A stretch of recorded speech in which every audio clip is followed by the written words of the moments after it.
despite a lengthy rain delay that pushed the racing back past midnight and even into the early hours of Monday morning, we still got to see probably one of the best, if not one of the best races of the 2026 NASCAR Cup Series season from Atlanta.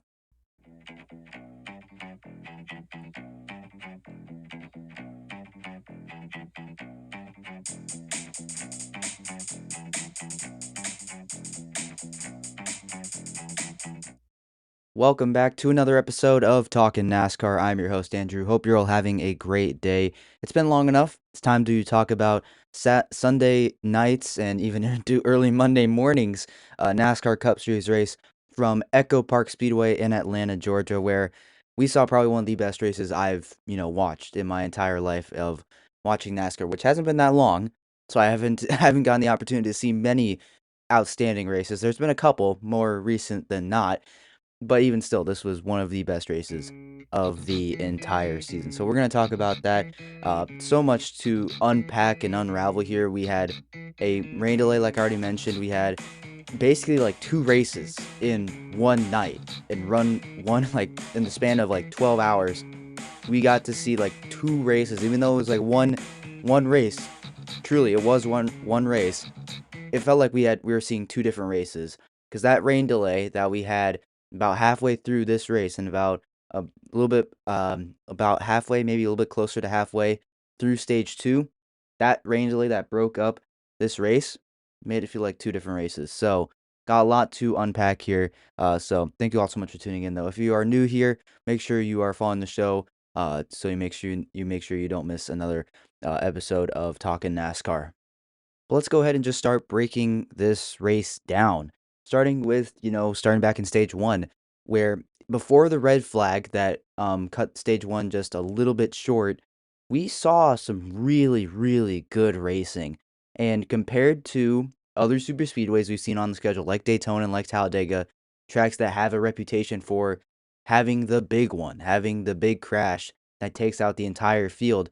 And let's be fair, Atlanta has had some of those in its time as a super speedway since they reconfigured the track back in 2022. I look at last year, even in this exact race, the second Atlanta race, the summer race, there was a big crash midway through the race that took out a bunch of cars. It was the first race of the in-season challenge, first race that TNT was broadcasting of the year, first time they've been broadcasting a NASCAR Cup Series race in a couple decades, I believe. So it was a big deal for the sport and everything. The new in-season challenge was debuting. But yeah, that race we saw a really big crash, and even before that big one, there was a two-car spin with Bell and Larson that also involved a couple cars. Larson had some major damage early, so did Bell. So Atlanta, while it's not nearly as, can be chaotic as what Daytona and Talladega are and how fast they're going, how many lanes and how big the pack is, it's not nearly as big as a track. Atlanta still produces incredible speeds, incredible runs, just and lots of aggression, lots of fast-paced racing that gets your heart going and makes it exciting. And that high-paced speed and action was present in this one. It was abundantly present. We saw blocks, runs being generated, the kind of thing that, we've come to expect from Atlanta and, we've come to love about the track, making it one of, the most fan favorite tracks now on the schedule with its looking like an older Daytona, older super speedway racing. But in this one, we didn't have the same type of crashes, the wrecks, the chaos that, even the February race from earlier this year had, or last year's race when the in-season challenge first debuted. It was the first track on the schedule, first track of the in-season challenge. Multiple big ones in that one, or just the one big one that was early in the big. It was an early big one where Denny Hamlin got turned in front of the field, massive crash, ruined everyone's bracket, including mine, and I was kind of upset about that. I'm not gonna lie, but we didn't really see that in this one. Before the red flag, there were no cautions whatsoever. Zero cautions for cause. And then after the red flag, we didn't really see many either. I mean, the first one was Bubba Wallace spinning off the nose of Ty Gibbs, coming to the green and white checkered flag to end stage 1 at what, like 10 o'clock Central Time? So it was like 11 there in Atlanta and Hampton, Georgia. So it was late. It was after the rain delay. But even still, It's just a single car spin that, Bubba was able to continue and had great speed the rest of the night. Ty Gibbs was still able to continue throughout the rest of the night. And in stage two, AJ Allmendinger suffered a spin, blew out a tire, was upset about it. He later got spun out again or had a tire issue again. Meanwhile, Ryan Blaney was getting, loose and hitting the wall that brought out a well, Blaney didn't cause the caution. It was Allmendinger slow on the apron with that broken tire and hitting the wall that brought out the caution. But even still, these were single car incidents. One of them, a car was, destroyed, but he hit the wall on his own and had a prior tire issue. Meanwhile, the first incident to end stage one didn't take anybody out. And meanwhile, up to that point, we had seen really, really amazing racing up at the front throughout the entire pack. I mean, the lead was swapping so many times. Chase Elliott was up at the front looking for another win at Atlanta, or Echopark Speedway, I'm sorry. The pole sitter, Ryan Blaney, had been up there the entire night looking for another win, looking for a really good, strong race from him. Early on, it was Blaney, Logano, and Cindric leading the way, the Penske trio. Kyle Larson was even up there having a really nice race. Tyler Reddick and the Toyotas with Bell, Wallace, and even Ty Gibbs as well. They all moved up from the back after really bad qualifying and starting positions. They moved up from the back and were up in contention as well. Austin Dillon, who has who has been doing nothing this entire season, was also up in the conversation. So that just shows you how good the racing was. I mean, it took a little bit, and for a while it was just, Blaney, Cindric, and Logano just pacing the field. But eventually, everyone else started to catch up, and the pack came back together, and there was really good racing once again. Once that Penske trio got broken up, everybody was involved from there. Blaney, or the Penske trio, could not control it. They were broken up. Everything had opened up. The door was open for everyone to enter the conversation, and they did. And that remained even as we got into the later points of stage three at 1 in the morning on the East Coast. It was closer to midnight here in Wisconsin. I was, watching the race late at night. I could barely stay awake. I was so tired. I think I actually dozed off during some point of this race. I think I missed a caution at around lap 240 when Kyle Larson got spun off turn 4. It was having a great night, but got spun off turn 4 trying to avoid a stack up from Reddick and Ty Gibbs. But I was awake for the biggest crash of the night, which didn't take out many cars. It only took out a couple ones. Denny Hamlin ended up turning Kyle Larson when Larson, tried to, slide up in between. I believe it was Eric Jones and Denny Hamlin. Wasn't clear. Don't know whose fault that was. It could have been Larson. Could have been Larson's spotter, Tyler Mon, who's a veteran spotter. But regardless, Larson tried to move up in front of Hamlin. Wasn't clear. Turned Larson into the outside wall. Came back down across the racetrack. Collected Chase Briscoe. Austin Hill also collected as well, who was having a pretty solid race. Riley Herbst and Alex Bowman also involved as well. Bowman didn't get very much damage. Herbst got a good amount of damage. Briscoe's car was very much destroyed as well. And that was with only 6 laps to go, which meant we would get overtime. But yeah, it took 6 laps to clean up everything because Larson had a bunch of damage. Briscoe was stuck and had a bunch of damage as well. So needed a little bit of time for cleanup, but that would set up an overtime restart to extend this long race even more. And we get one of the greatest racing, one of the greatest sprints to the finish that I've seen in quite a while. So Hocevar leading from the outside, chose the outside, very bold move, especially when the inside lane had been dominant all night long, especially on restarts. Ryan Blaney on the front row once again. He was the pole sitter, won both stages, having a dominant night, and has been a absolutely incredible stretch of 7 races for him before Atlanta, top 10s in each one of them. An incredible stretch for Ryan Blaney. So they're both leading on the front row. Carson Hocevar initially gets out in front, but Ryan Blaney eventually surges to the lead and clears Hocevar for lead. But Hocevar is fighting back as well. But we get the white flag. Blaney and Hocevar both up at the front. Bubba Wallace now enters the conversation as well. They are neck and neck through turn 1, down the back straightaway. Blaney on the outside, Hocevar looking on the inside. Then all of a sudden, Bubba Wallace shoots to the inside lane, goes below the double yellow line, but is side by side. It's 3 wide through turns 3 and 4. How many times have we seen that story playing out in Atlanta? How many times? I can count, shoot, 2 times now. Before this one, we had the 2024 finish with Blaney, Busch, and Suarez. And then last year, or a couple years ago, I think it was, yeah, a couple years ago, I think it was the next year, 2025, it was Bell, Hocevar, and Kyle Larson looking for the win. Bell won that one. Suarez won the prior one in 2024. And now we get this one once again in 2026. It's been a little while since we've seen a three-wide photo finish or a three-wide finish at Atlanta. But this one time it was between Blaney, Hocevar, and Bubba Wallace was the new guy. Blaney and Hocevar had both been in the conversation before. Now it's gonna see who's gonna come down with the finish. So coming through turns 3 and 4, Blaney gets a shove from Christopher Bell on the outside off of turn 4, and he surges to the lead past Hocevar, past Bubba Wallace for the victory.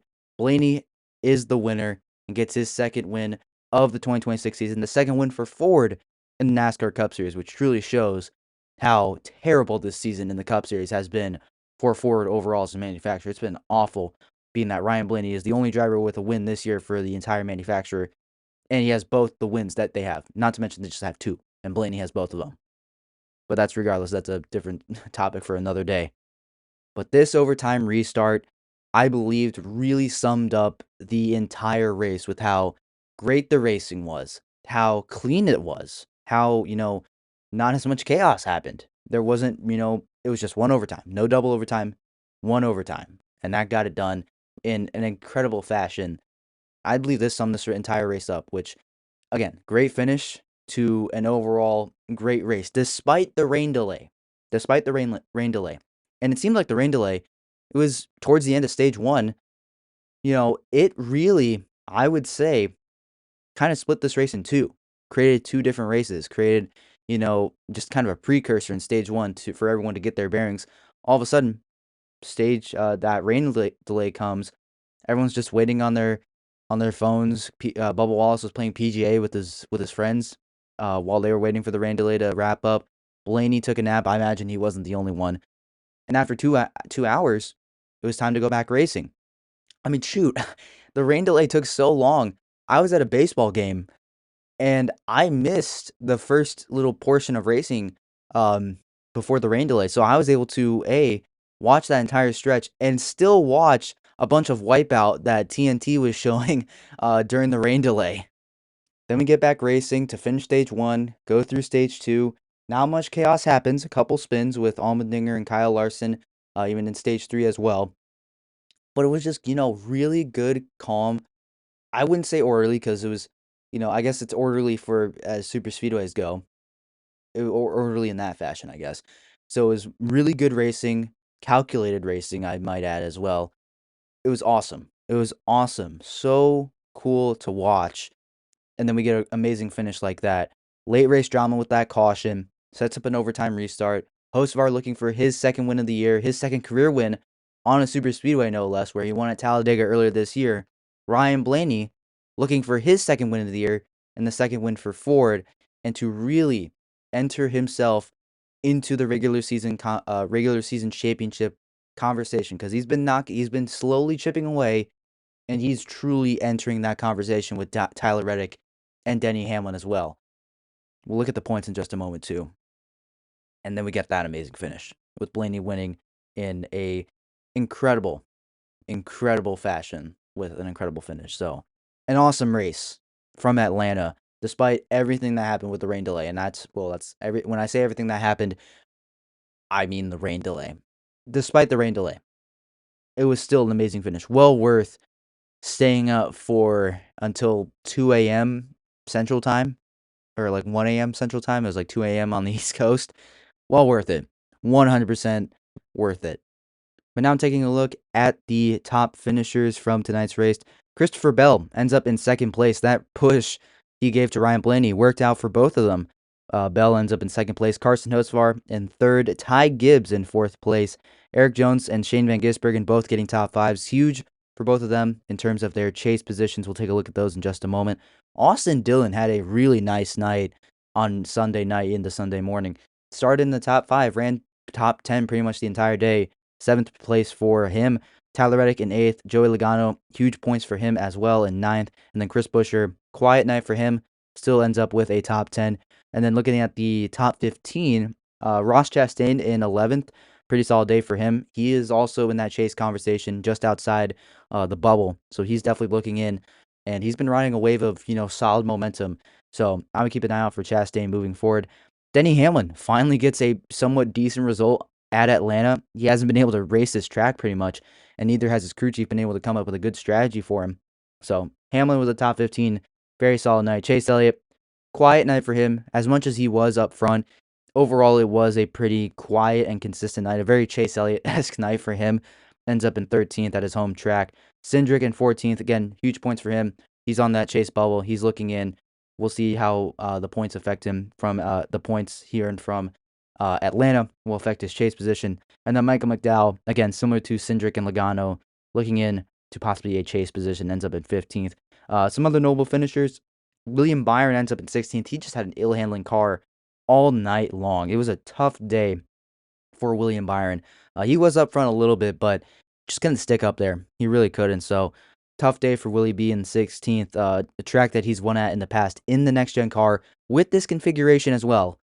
And the fact that he couldn't get anything going is really, really unfortunate for that team.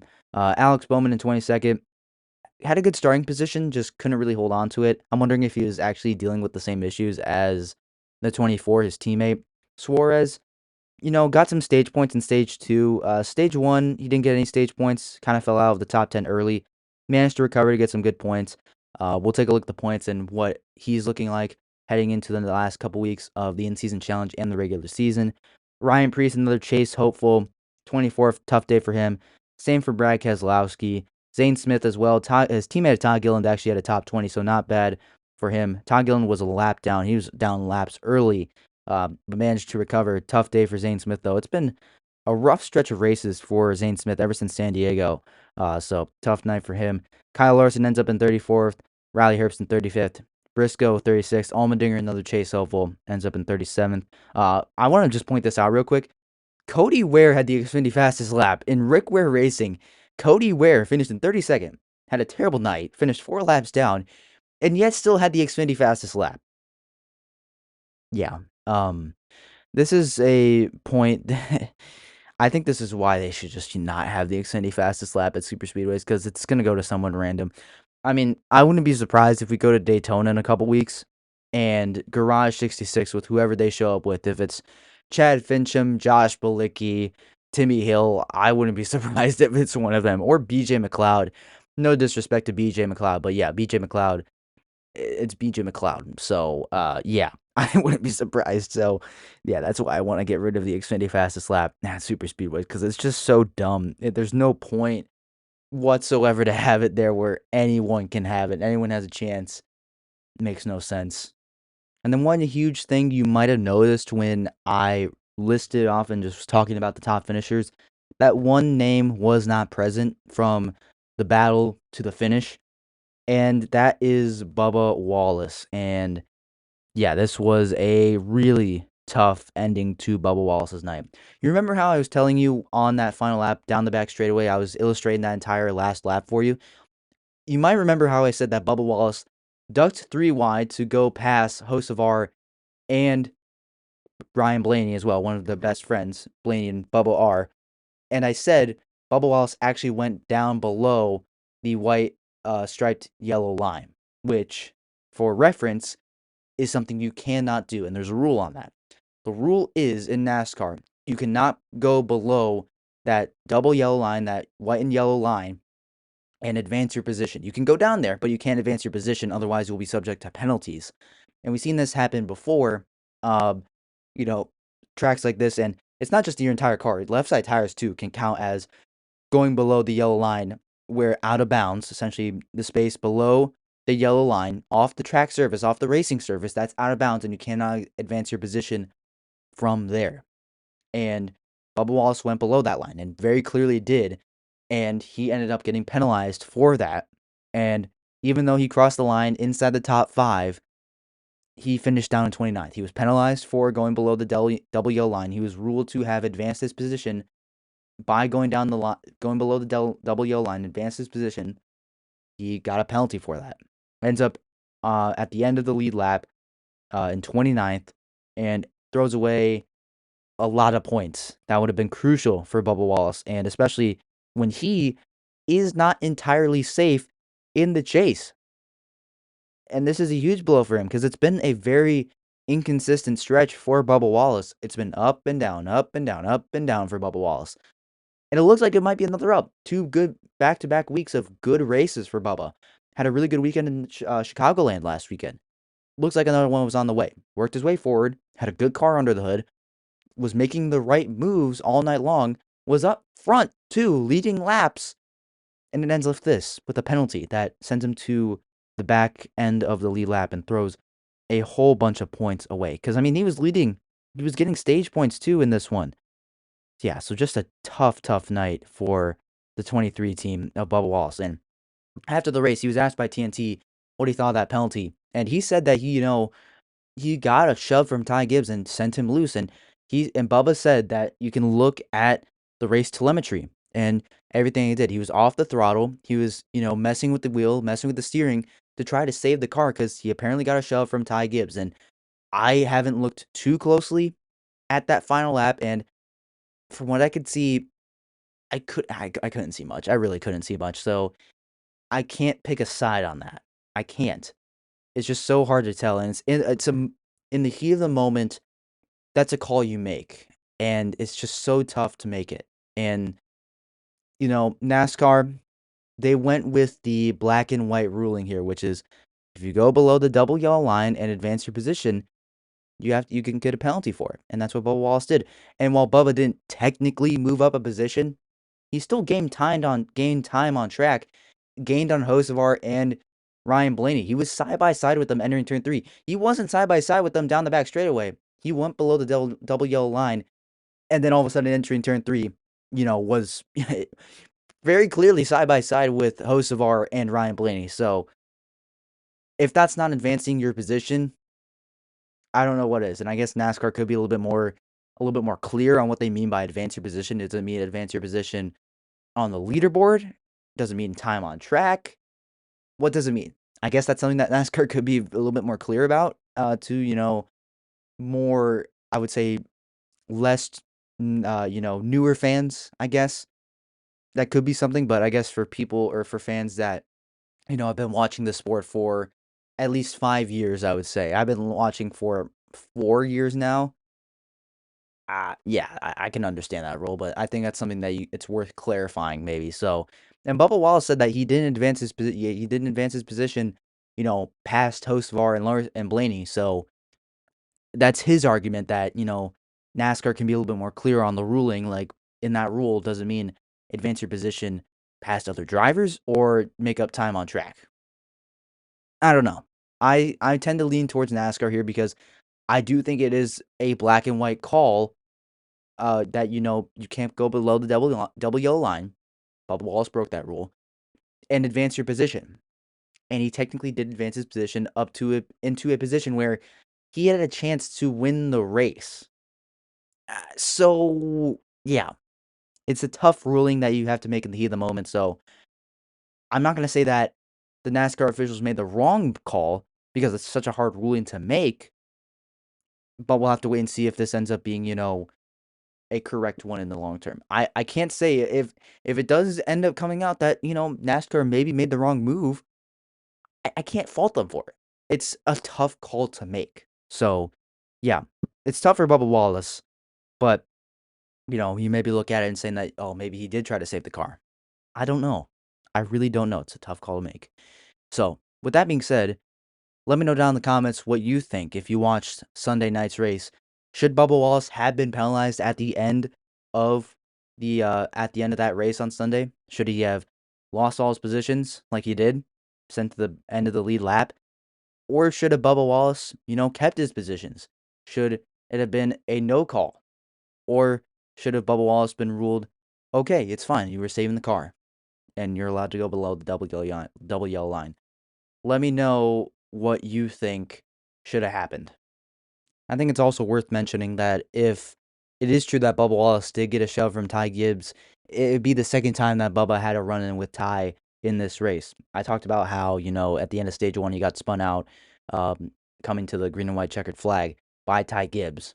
It wouldn't be the first time. So I think that's another avenue that we have to also keep in mind as we, think about this a little bit more.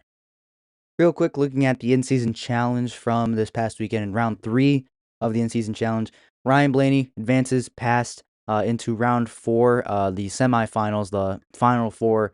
Chase Elliott also moves on. Christopher Bell as well moves on, and then Todd Gilliland moves past Alex Bowman. Uh, I had all of those picked besides Todd Gilliland moving past Alex Bowman, who Bowman finished in 22nd and Todd Gilliland finished in 19th. So Bowman was close. He was close, but I bet if he didn't get damaged in that crash late in the race that set up overtime, I bet if he didn't get involved in that crash, he probably would have gotten past Todd Gilliland. And Bowman was ahead of Todd Gilliland all night because Gilliland was just having a tough night, which was uncharacteristic for front row. And yeah, that's the one I got wrong. And yeah, it's a race between mid and more mid, honestly, between Bowman and Gilliland. So tough one to call there. But yeah, I do believe I picked Blaney, Elliott, and Bell to all move past into the final 4. So yeah, my championship is still alive between Bowman and Elliott, or excuse, not Bowman and Elliott, Blaney and Elliott. So we'll see if that remains after North Wilkesboro next weekend. And then looking at the chase standings for the NASCAR Cup Series, something big had happened at the top before we get to anything else. Denny Hamlin and Tyler Reddick are now officially locked into the chase. They clinched chase positions after this weekend in Atlanta at Echopark Speedway, so they are locked in. Hamlin is only 24 points above Tyler Reddick now. Reddick has eaten into that points advantage that Hamlin does have. Ryan Blaney now, with his win, has closed the gap to Denny Hamlin to 65 points. So Blaney, if he continues this hot streak, which I think he can, especially heading into a short track with North Wilkesboro, I think that's going to continue. And a lot of good tracks coming up for Ryan Blaney. So yeah, Blaney is definitely in the regular season championship hunt. But besides that, Christopher Bell moves up into the top 10, just ahead of his teammate of Chase Briscoe. Suarez moves outside of the top 10. William Byron, I think, moves down a spot from last week. Bubba Wallace definitely moves down a spot into 13th.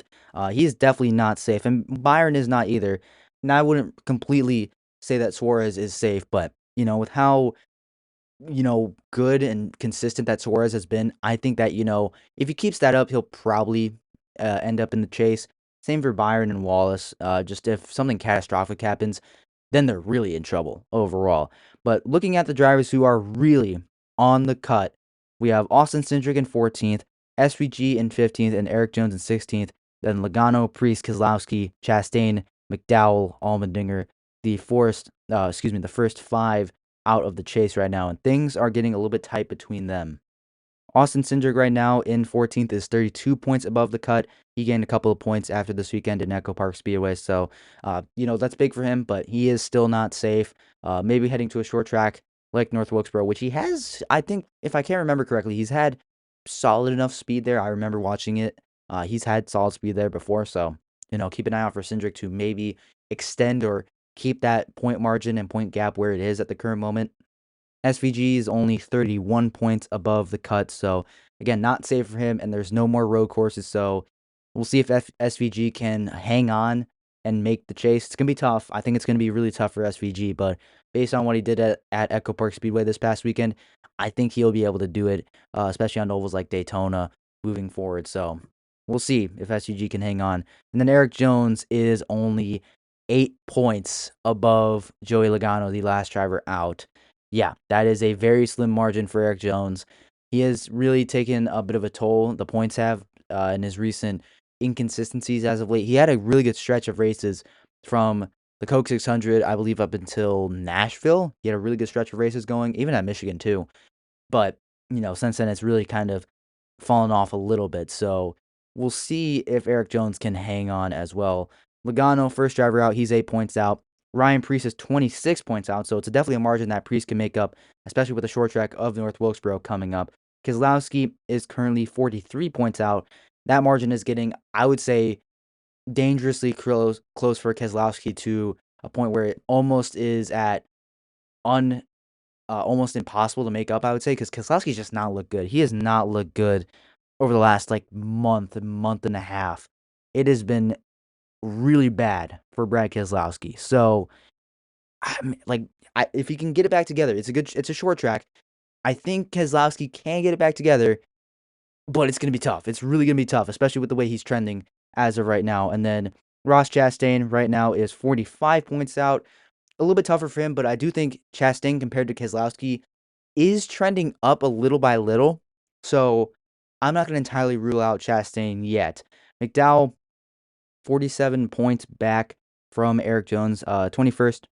I think McDowell can make that up, but it's going to be tough, especially with how he's ran this year. Allmendinger had a rough weekend in Echopark Speedway, so he is out by 50 points. So, yeah, a little bit more of a points margin to make up. And then Zane Smith and Todd Gilliland on back. Yeah, they really lost a lot of points, especially the front row guys of Zane Smith and Todd Gilliland and Riley Herbst as well. They really lost some points. Yeah, Zane Smith, excuse me, he's out by 90 points. He's really gonna have to turn it up. Same for Todd Gilliland. He's out by almost 100. Herbst as well, out by almost 100. Stenhouse out by over 100. Same with Nemechek. Yeah, I am getting ready to rule out, Nemechek, Stenhouse, and Herbst.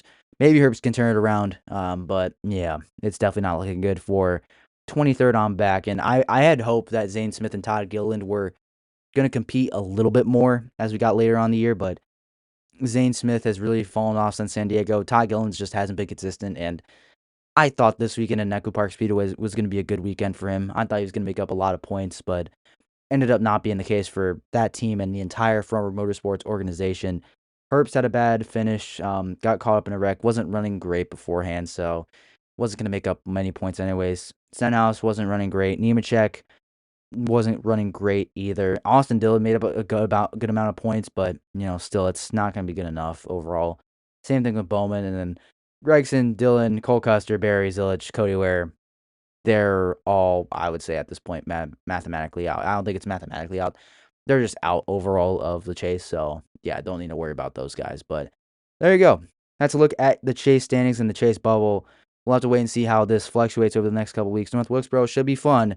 And I think we'll see the Penske guys really, and even Ford as well. Ford overall as a manufacturer, I think we will see a huge momentum swing for them into possibly getting back inside the chase for Keselowski, Priest, Logano, maybe even Cindric advances further up in the points. We'll have to wait and see there. But now it is time to move on to the final segment of today's show, my NASCAR race review rating. And for this race, yeah, it's easy to say this was probably one of the best races of the entire NASCAR Cup Series season, even one of the best races of the NASCAR 2026 season overall in general. In O'Reilly Trucks, easily one of the best races of the entire year. So I'm not going to give it a perfect score. I'll just say that.